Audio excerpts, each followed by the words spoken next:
విశుద్ధ చక్రం మనం చూసుకున్నట్లయితే మనకి థైరాయిడ్ గ్రంథితో సంబంధం ఉంటుంది. థైరాయిడ్ గ్రంథి ఎక్కువ పనిచేసినా ఇబ్బంది, హైపోథైరాయిడ్ తక్కువ పనిచేసినా, అలాగే మాటకు సంబంధించి కూడా అదే పనిచేస్తూ కార్డ్స్ కూడా క్లియర్ అవుతాయి. సో దానికి సంబంధించి మనకి ఏమి ప్రాణాయామం చేస్తే ఏం పని చేస్తుంది?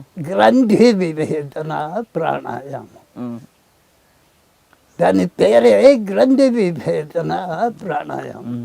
గ్రంథులు ఏమేమున్నాయంటే బ్రహ్మ గ్రంథి నాభి, విష్ణు గ్రంథి హృదయం, రుద్ర గ్రంథి కంఠం అంటే విశుద్ధి చక్రం. ఈ ప్రాణాయామం చేసే విచారం చేసి చూపెడతాను, గమనించండి. కంఠం ద్వారా శబ్దం చేస్తూ శ్వాసక్రియ జరగాలి.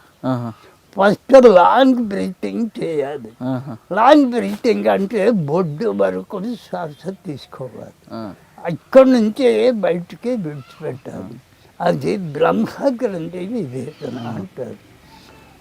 దీని మూలాధారాన్ని మణిపూరక చక్రాన్ని బంధించి ఛాతిని ఎక్స్పాండ్ చేసి చేసేది విష్ణు గ్రంథి ప్రాణాయామం. దీనివల్లనే ఇందాక మీరు చెప్పిన రకరకాల ఆలోచనలు, ఉద్రేకాలు, కామోద్రేకాలు ఇవన్నీ కంట్రోల్ అవుతాయి. తర్వాత రుద్ర గ్రంథి విభేదన, రుద్ర గ్రంథి వల్ల థైరాయిడ్ కానివ్వండి, కంఠానికి సంబంధించిన కఫరోగం కానివ్వండి, ఇప్పుడు నూతనంగా వచ్చిన కరోనా సంబంధమైన కఫరోగం కానీ చాలా సులభంగా నివారణ.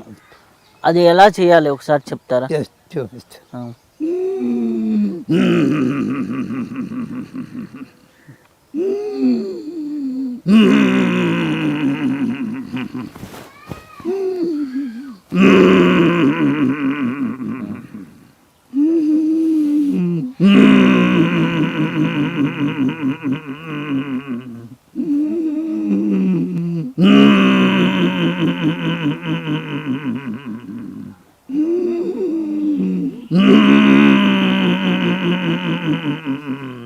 ఇలా 5 రౌండ్లు చేయాలి.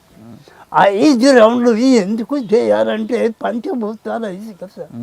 ఒక్కొక్క రౌండ్లో ఒక్కొక్క భూత సంబంధమైన అణువులు లోపలికి ప్రవేశిస్తూ ఉంటాయి, మళ్ళీ బయటికి అంటే కొత్త అణువులు లోపలికి ప్రవేశిస్తాయి, లోపల ఉండి నశించిన అణువులు బయటికి పెడతాయి. ఈ పంచభూతాలు ఒకదాని తర్వాత ఒకటి సర్కిల్ చేస్తూ వాటి యొక్క యాక్షన్ తీసుకుంటాయి.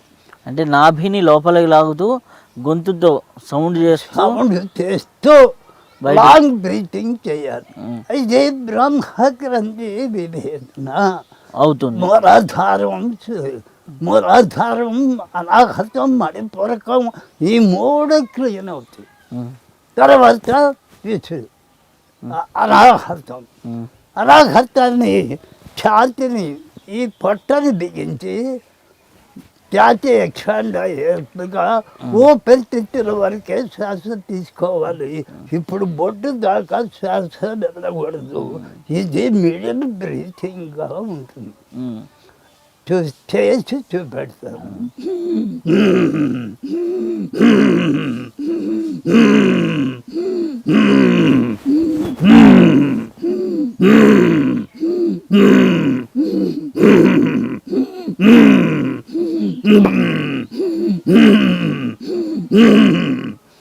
ఇలా 5 రౌండ్లు చేసినప్పుడు ఊపిరితిత్తులకి గుండెకి ప్రెషర్ కలిగి రక్త ప్రసారం సక్రమంగా జరగటానికి వీలు పడుతుంది.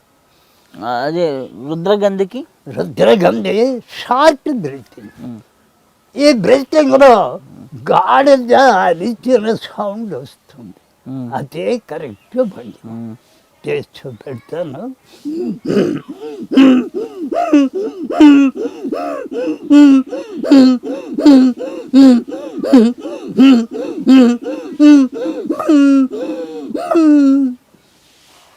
ఐరములు చేసేవరికి బ్రెయిన్కి, కంఠానికి, ఉమ్, చాలా ప్రెజర్ కలుగుతుంది. ఉమ్, బ్రెయిన్ నుండి కదా శ్వాసక్రియ జరుగుతుంది. ఉమ్, ఆలోచన ఇక్కడి నుంచే ఉన్న చైతన్య శక్తి ద్వారా కదా ఈ జీవన విధానం, మానసిక చంచలత్వం కానీ నిర్మలత్వం కానీ ఇవన్నీ శ్వాసక్రియ నుంచే ఆధారపడి ఉంటాయి.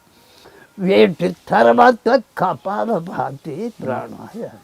ఇప్పుడు చూసారా, లోపల ఉన్న కఫం బయటికి వెళ్ళగొట్టింది. దీని ద్వారానే ఒక అర్ధగంట సేపు రౌండ్గా చేసినట్లయితే కరోనా కూడా నీ దగ్గరకు కూడా వచ్చాయి.